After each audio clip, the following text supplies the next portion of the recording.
Nous autres, avocats, huissiers de justice, notaires, nous pensons que le thème vient exactement à son heure parce qu'il touche l'essence même de notre mission commune, à la fois comme objet et sujet de cohésion sociale, de bonne gouvernance et de développement. En réalité, la justice n'existe pas pour elle-même. Elle trouve sa légitimité dans la confiance que lui accordent les citoyens et dans sa capacité à être comprise, accessible, indépendante et impartiale. Or, force est de constater encore que des justiciables, et non des moindres, perçoivent la justice comme distante, lente, parfois incompréhensible, voire inaccessible pour le plus faible. Ce décalage, s'il n'est pas corrigé, entretient la défiance, fragilise l'autorité de la chose jugée et compromet la cohésion sociale. J'ai la conviction que la justice n'est pas antinomique à la cohésion sociale ni au développement. Bien au contraire, elle est conçue pour être à la fois l'artisan, le bâtisseur, l'énergie qui traverse et innerve le corps social, la colle forte qui unit tous les membres de la société, quel que soit leur rang, leur titre et leur fonction. Et comme vous l'avez souligné dans le rapport de synthèse, vous avez remarqué que de 2022 à cette juridiction qui n'était plus à leur siège, c'est-à-dire qui n'était plus dans les lieux où elle devrait être, ces juridictions s'étaient déplacées dans d'autres lieux pour des raisons sécuritaires.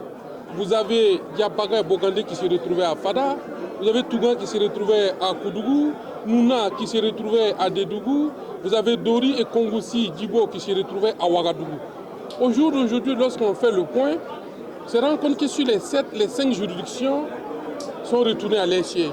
Bogandé est retourné à son siège, Dori est retourné à son siège, Kongoussi est retourné à son siège, Nouna est retourné à son siège, Tougan est retourné à son siège, Djibo est retourné à Kongoussi. Donc c'était un effort énorme qui est consenti par les acteurs de la justice pour accompagner les efforts de la reconquête du territoire qu'il faut saluer. Nous savons très bien qu'il y a des contraintes, mais le temps n'a jamais été aussi favorable pour un peuple qui accepte le sacrifice pour sa souveraineté. C'est de les saluer et de les encourager à aller de l'avant. Au niveau du ministère de la Justice, il y a des réformes qui ont été 7 entreprises qui ont commencé déjà à donner des liminaux, des signes d'espoir, ces réformes. Il y a des opérations cagées vides qui donnent de l'espoir et qui restaurent la confiance entre la justice et le justiciable. Mais nous devrons continuer, comme cela ressort des rapports, que bien entendu, la justice est le pain du peuple. Il est toujours affamé de lui.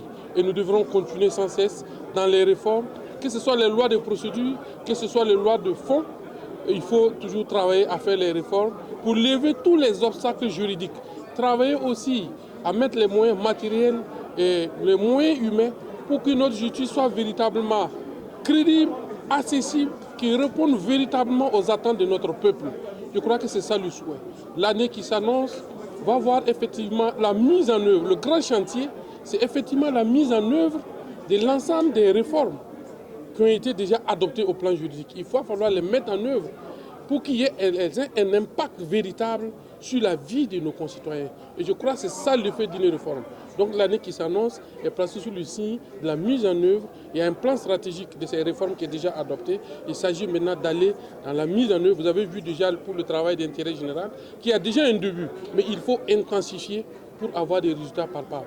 Je voudrais féliciter tous ces acteurs, magistrats, personnel du corps des greffiers, gardes de sécurité pénitentiaire, interprètes, avocats, huissiers de justice, notaires, officiers de police judiciaire et tout le personnel d'appui pour le travail satisfaisant abattu au cours de l'année judiciaire écoulée. Je voudrais renouveler solennellement nos remerciements à tous ceux qui croient en notre justice et l'accompagnent dans sa quête quotidienne d'efficacité. Qu'ils soient partenaires techniques et financiers, acteurs divers, impliqués dans l'accomplissement des missions de l'institution judiciaire. Merci encore à son Excellence le Président du Faso, chef de l'État, garant de l'indépendance du pouvoir judiciaire, pour sa présence à cette cérémonie.